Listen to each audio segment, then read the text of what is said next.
You can't have talk about the NBA draft without a little pre-draft buzz. The latest report, what is this? Sources told our Mark Stein that the Lakers are actively pursuing trade scenarios to construct a deal that would convince the Kings to give up DeMarcus Cousins in a trade. The Kings are publicly insisting Cousins is not available, but according to Yahoo Sports, Kings coach George Karl has intense desire to trade the All-Star center with a growing belief that the coach-player relationship is irreparable. What is this, Coach Karl?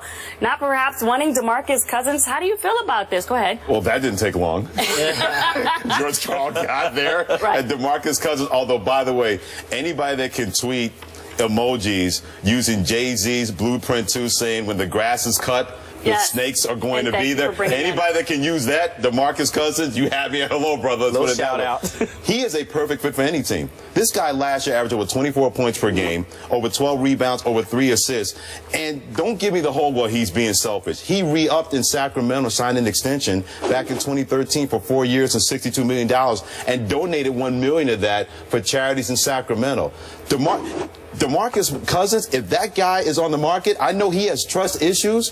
You know what? Find a way to make that guy trust you and alleviate his concerns, because that boy can ball. Give me a guy like that.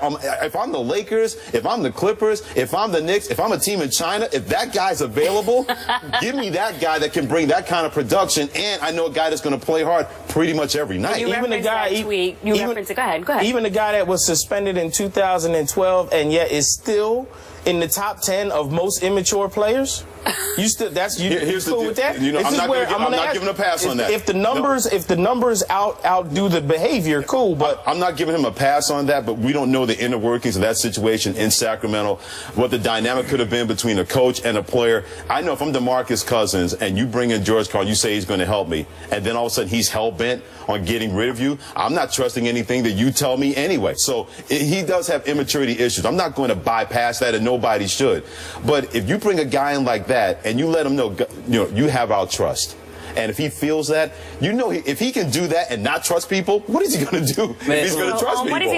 What is DeMarcus Cousins trying to say with that tweet, first of all, that we saw with the snake in the grass? Well, for somebody who's from New York, I wish he would tweet another Jay-Z line, Empire State of Mind. Hey, man. Knicks fans would be happy with that. I would be as a Knicks fan. I love both George Karl and DeMarcus Cousins, but you kind of saw that this could be doomed from the start, because they're both guys that let the emotions get the best of them. And now look, George Karl, he loves offense, right? If he can't make it work with DeMarcus Cousins, it's just not going to work out. And I just spoke to a general manager about half an hour ago. He said there definitely is truth to this, that George Karl is looking to trade DeMarcus Cousins. But Vlade Divac now is running the general manager's office up in Sacramento. He does not want to trade DeMarcus Cousins, but you better know people around the league are looking into trying to get DeMarcus Cousins, because it appears George Karl and DeMarcus Cousins are already off to a bad start, and that's not going to work out. And what part of this do you feel like Cousins is playing into this? Because the Yahoo report said that he has a firm loyalty to the previous coach, Michael Malone. So how hard-headed do you feel like Cousins might be being in this situation? He's going to get even more hard-headed now with George Karl saying what he's saying, coming out and acting like that. And that goes to your point. When you bring a guy in and say, look, we're going to bring someone that you know you can count on and trust, and that dude does what is apparently like stabbing you in the back. Now every time you're going to look at that coach, you're going to be like, yeah, you ain't got my best interest in there already seems to be distrust. I mean, the general manager I talked to said basically George Karl is like, if I can't make this guy who is moody and known as a moody player happy with my offense, this is just not going to work out. If there's already distrust from the coach, and then of course you know what DeMarcus is tweeting out there. Absolutely. And we're in June.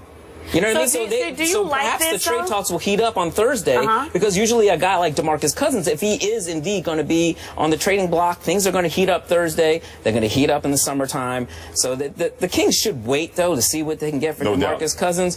But I'm sure if I'm Phil Jackson, hey, do you guys want that number 4 pick? If I'm Vlade Divac, I'm calling George Karl. Man, be quiet. You don't get to make the personnel decisions on this team. But do you like this, though? Because let's talk about the draft aspect of this. If you're the Lakers, I mean, actually, both players, 6'11", 270 pounds. So who do you prefer in this situation? The upside, I mean, obviously, DeMarcus Cousins is not too old, but what would you do in this scenario if you had the GM hat on your head? If I'm the Lakers, I'd take DeMarcus Cousins over Jahlil Okafor. Yes. I'd definitely take DeMarcus. I mean, the kid is still young. He can score. And say what you want to say about how emotional he is, how moody he is.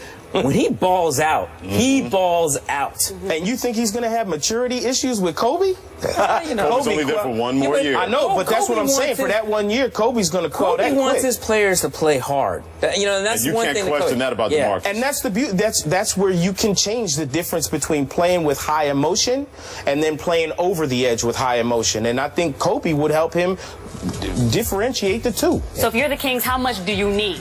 How much do you need to make this thing happen, to convince you to do it happen? Because obviously right now, publicly, they're insisting they're not doing it. Well, apparently they need a psychologist. They get George Karl and DeMarcus Cousins in the room. Or Oprah, right? Because I'm a big George Karl fan as a coach, but he is very stubborn and bullheaded. That can be a blessing, and that can be a curse. Now he's meeting a basketball equivalent. I'm sure Carmelo Anthony is somewhere going, hey, DeMarcus, I would do the same thing in Denver. Everybody said that I was the main problem. Carmelo's tweet. I told you so. I'm doing that. You know, Gary Payton has even said, yeah, I love George Karl as a coach, but there are plenty of times that we had our situations that he's in the Hall of Fame. NBA coach of the year? Well, yeah, former NBA coach. Now, he got railroaded out of Denver. I don't know what happened there.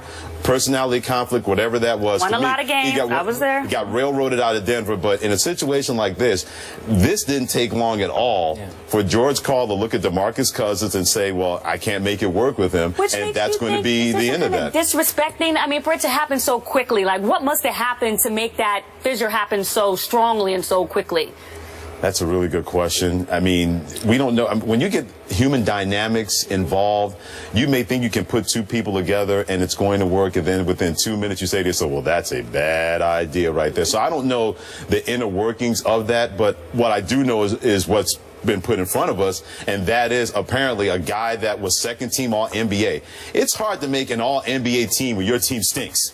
Right. This guy was second team All-NBA, and nobody questioned that guy should have been first team, as good as he was, and yet you're looking to push him out of there because of personality conflict. And look, we're not talking about a first-year coach like David Blatt, and he's not getting respect from a guy like LeBron. We're talking about George Karl, who comes with his own resume. He comes with results, and if he's not getting along with DeMarcus Cousins already, it's just not going to work out. Yep. The thing is, he also comes with baggage. That's the thing with George Karl. He comes with baggage. At least have baggage. This is very true. Yeah. But he also comes with a resume with more credentials, which just kind of illuminates what you were saying, maybe not deferring so much because he knows what he brings to the table. Adapt or perish. Seriously. I mean, it's a cliche, but it's true. If you're George Karl, if you're not going to adapt, then your team is going to perish. If you're DeMarcus Cousins, if you get traded, you're going to have to learn to adapt to it at a certain point. I think DeMarcus, to your point, looks at, I was here before you got here. They brought you in to help me, not the other way around. So why are you trying to make a better effort to try to make this work? DeMarcus is the guy who's young enough that you can still mold. George Karl, you look at him and you go, that's an old guy who's stuck in his ways. He's the one, I eat at 4:30 every day, and you ain't going to tell me we eating at 5. Well, obviously, George and DeMarcus not getting along. These two guys don't have that problem. Jordan Spieth and Rory McIlroy have both said they are the best in the world, but only one can be the top dog. We'll talk about a potential rivalry brewing. That is next. Well, according to the Sydney Morning Herald, the life of Matthew Dellavedova is being turned into a Hollywood movie. It will be a fictional story based on his rise and will follow the 3 young Australian basketball players drafted to play basketball for a U.S. college. And I have to know, what is your reaction? I thought we were done with Delly, but he is now on the big screen, or at least coming to a theater near you. A better movie for me would be you, Albany's Peter Hooley. I mean, you lose your mother to cancer during the season. You come back, hit the game-winning shot to put your team in the NCAA tournament. Nothing against Dellavedova, but that story ended the 4th quarter of Game 4 when he went back into the phone booth, and he wasn't in Steph Curry's head. I wasn't buying that. So I'm sure it's people love underdog stories. The Peter Hooley underdog story, that would be a better one than Matthew Dellavedova. Michael, what I want to know is, will you use your hard-earned money to go see a movie with Delly in it, or about Delly, I should say? I ain't even watching the trailer for that movie. Okay. Which is why it's a fictional story. You know why? Because the real version doesn't have a happy ending.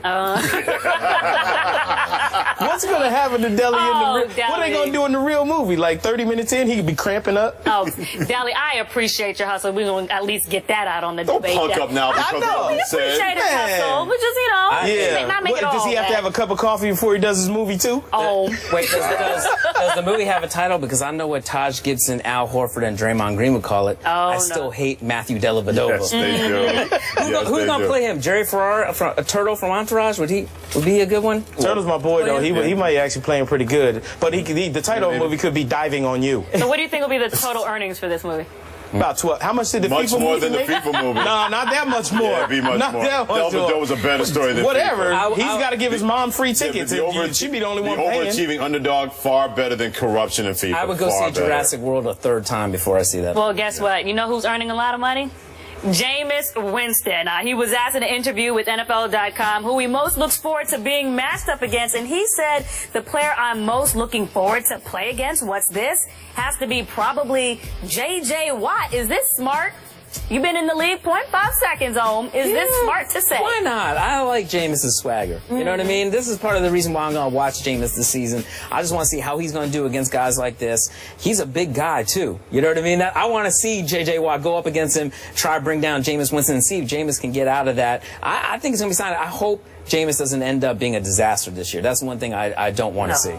The beauty for Jameis Winston is if you're going to put billboard material up there, put it up in June. You know, that's the beauty. That's it. You want to know how smart Jameis Winston is? He's going to call somebody out in June because by the time they play, and they're already 3 games into the season, J.J. Watt's going to be like, hey, y'all, did he say something back in the, I don't remember. Freddie, you think J.J. Watt would be forgetting this already?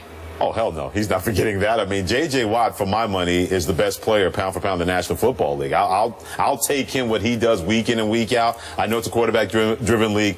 Give me that guy, and I'll take my chances. He's motivated just to practice.